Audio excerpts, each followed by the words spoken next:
Biarkan keabadian kaisar menerobos keabadian dewa. Ini bukan perkara sederhana, tepatnya perlu dilakukan secara alami. Dibutuhkan ramuan ajaib dan bantuan semua pihak. Yang terpenting adalah memahami kekuatan aturan dan mengendalikannya. Qi berkata perlahan. Mendengarkan apa yang dikatakan, Xiao Yan, yang berada di bawah sosok Yulan, sudah mengerutkan kening. Kondisinya sangat keras dan rumit, untuk menerobos keabadian dewa, sehingga Xiao Yan merasa tidak mungkin untuk menyelesaikannya. Obat mujarab yang dibutuhkan sama sekali bukan produk dewa biasa, atau dengan kata lain ramuan yang dibutuhkan bahkan lebih tinggi dari produk dewa. Artefak apa itu? Sama seperti ketika Ding Mo bergabung ke dalam 8 penguasa misterius yang sunyi, Xiao Yan merasakan kekuatan aturan dari 8 penguasa misterius yang sunyi. Hanya mereka yang memiliki kekuatan aturan yang memenuhi syarat untuk disebut artefak. Tidak ada yang bisa membantu dalam hal ini. Hanya dengan memahami dan mengendalikan aturan kita dapat menciptakan keabadian yang melampaui kaisar. Menjadi dewa abadi yang menggunakan kekuatan aturan untuk menjadi lebih kuat. Di alam keabadian kaisar, mata Xiao Yan menyatu dengan makhluk hidup lainnya. Kaisar itu abadi, dan yang lain adalah semut. Setelah memasuki lingkaran keabadian milik kaisar, orang-orang kuat di sekitarnya seolah bermunculan seperti jamur setelah hujan, dan tidak ingin melihat lebih jauh. Ibarat orang yang berjalan di jalan raya, ia tidak peduli berapa banyak semut yang terinjak hingga mati di tanah. Bukannya mereka tidak ingin melihatnya. Namun tidak terlihat sama sekali. Meskipun klon Yuan Shen telah menerobos ke Zujin Yuan Shen dan memiliki kekuatan untuk melawan keabadian para dewa, selama tubuh aslinya belum menerobos, Xiao Yan masih belum benar-benar memasuki keabadian para dewa. Begitu rumit sehingga hampir mustahil untuk diselesaikan. Xiao Yan berkata perlahan, ini belum tentu rumit, memang agak rumit, tapi bukan tidak mungkin untuk menyelesaikannya. Selama kamu menginvestasikan cukup uang untuk ditukar dengan sumber daya, kamu masih bisa mendapatkannya dari beberapa monster tua. Misalnya, ramuan. Saya ingat ada daftar yang memerlukan penyempurnaan 10 ramuan pengembalian mimpi. Sebagai imbalannya, orang ini juga menerima obat mujarab yang disebut Tian Qi Dan. Kualitasnya melebihi produk dewa, dan mencapai tingkat transendensi yang lebih langka.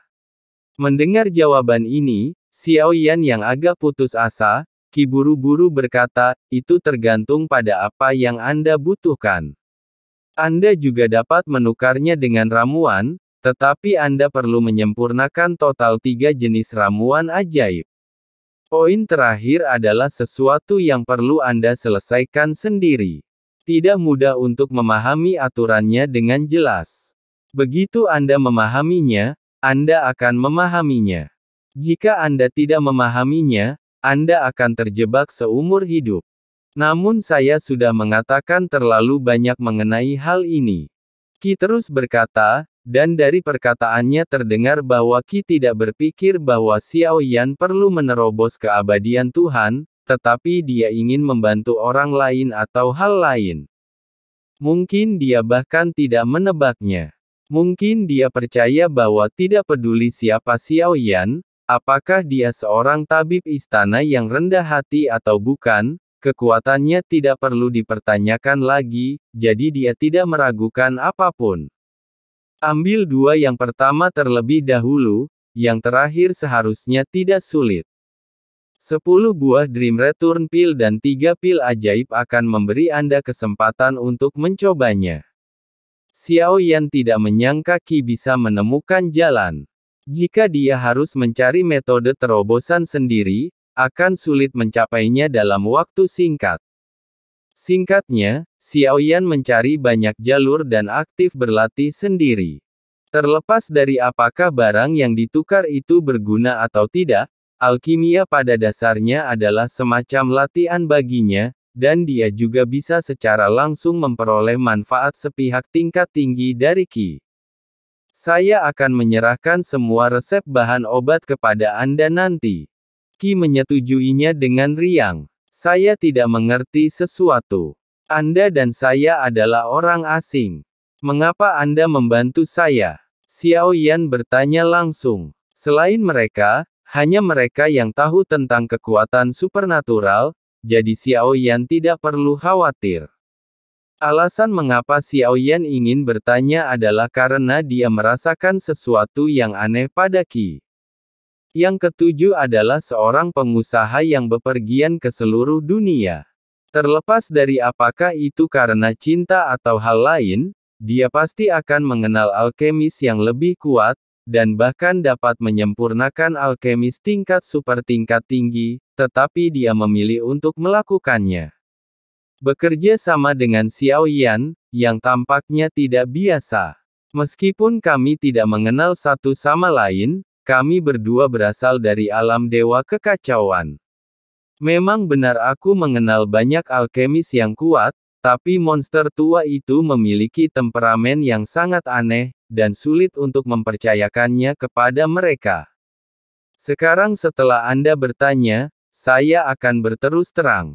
Dilihat dari ramuan dari Dream Return Pill, ramuan ini seharusnya menjadi batasnya, tetapi peningkatan keterampilan alkimia sangat mencengangkan. Ramuan dewa dan iblis yang sebelumnya dimurnikan juga merupakan batasnya, dan ini merupakan terobosan dalam waktu singkat. Saya seorang pengusaha, dan saya tidak pernah mempertimbangkan apakah saya dapat memiliki hubungan baik dengan seseorang yang pasti akan menjadi ahli alkimia. Tidak ada salahnya menginvestasikan sejumlah uang di muka. Qi berkata perlahan. Tidak ada satu kalimat pun dalam kata-katanya yang menebak identitas Xiao Yan. Dia sepertinya tidak peduli dengan kekuatan atau identitas Xiao Yan. Sebaliknya, yang dilihat seorang pengusaha dengan matanya yang unik adalah masa depan Xiao Yan. Kekhawatiran di hati Xiao Yan menghilang. Di antara pertemuan di alam dewa kekacauan, saat ini hanya Liu yang memiliki hubungan permusuhan yang jelas. Adapun yang lainnya, Xiao Yan juga berharap untuk mendapatkan teman baik sebanyak mungkin, dengan pemurnian obat mujarab. Anda dapat menukarnya dengan apapun yang Anda inginkan kapan saja. Saya berkata, saya tidak mengatakan bahwa saya memiliki segalanya, tetapi saya harus dapat menemukan sebagian besar darinya. 7 menanggapinya dengan langsung menyatakan kepentingannya, yaitu manfaat terbesar bagi kedua belah pihak. Tidak perlu membawa kepalsuan, dan masalah akan datang lagi. Xiao Yan menjawab dengan sopan. Setelah berbasa-basi, keduanya mundur dari pertemuan terpisah. Qi pergi duluan, meninggalkan Xiao Yan sendirian lagi. Dia selalu berada di platform batu miliknya. Xiao Yan tertegun sejenak, dan mengirim token tulang iblis abadi ke dalam sub ruang melalui celah di gua virtual dengan pikirannya. Dibandingkan saat itu, Xiao Yan menemukan bahwa celah virtual lebih praktis.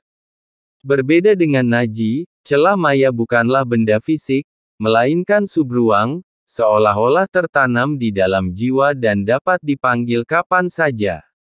Ordo tulang iblis abadi yang tidak lengkap menghilang ke dalam dunia subruang milik Xiao Yan. Sesaat kemudian, token tulang iblis abadi muncul di domain Xiao Yan.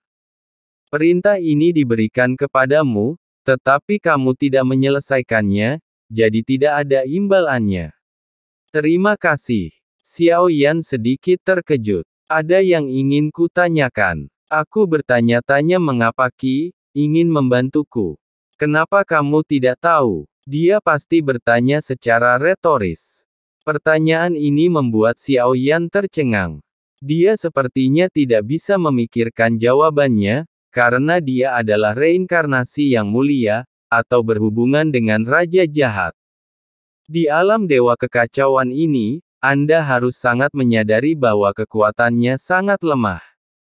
Setelah Xiao Yan terdiam beberapa saat, Dia memberitahu Xiao Yan bahwa jawaban sebenarnya bukanlah yang mulia atau dewa jahat.